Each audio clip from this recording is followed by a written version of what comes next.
Bismillahirrahmanirrahim. Assalamualaikum warahmatullahi wabarakatuh. Saya Edi Sanda, pemilik Esapora dan dosen di PB University.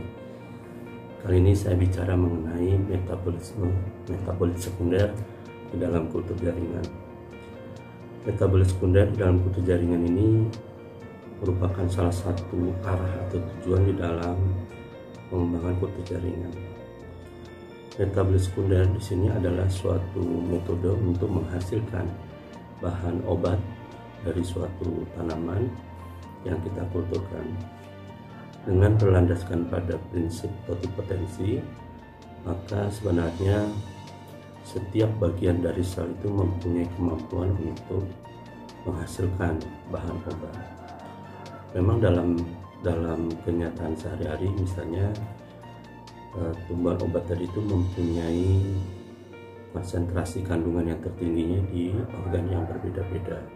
Sebagai contoh, misalnya ginseng itu ada di akarnya, kemudian antanan itu di daunnya, sirih juga di daunnya, dan banyak lagi lainnya. Tapi di dalam kultur jaringan, untuk mengembangbiakan mikroba ini, kita bisa membuat dari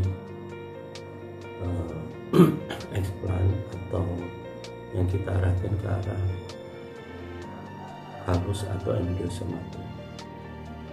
Dan sel yang ada di dalam kultur ini kita rangsang dengan rangsangan-rangsangan yang bisa menghasilkan metabolit sekunder. Di dalam kehidupan sehari-hari, bahwa metabolit sekunder itu akan terjadi setelah metabolit primer. Jadi metabolit primer itu pertumbuhan yang utama terkait dengan vegetatif, terkait dengan fisik, kuantitatif.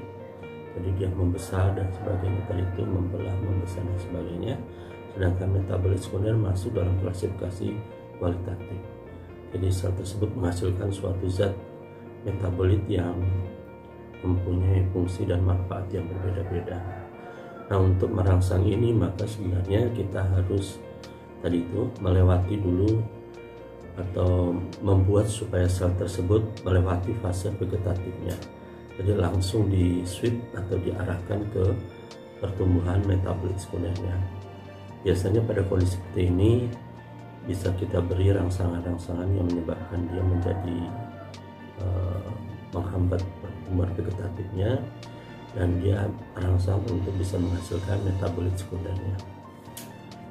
Nah, kita sudah melakukan penelitian mengenai metabolit sekunder ini pada tumbuhan obat yang khas Indonesia, yaitu Poleh Pandak, Euphorbias serpentina. Dan ini sungguh menarik sekali karena Poleh Pandak ini memiliki banyak bahan bioaktif yang sangat bermanfaat bagi manusia. Sayangnya Poleh Pandak ini sudah punah di perindustrian atau sudah tidak diperdagangkan lagi dari tahun 2000 karena suplainya tadi itu tidak terpenuhi atau sudah tidak ada di alam.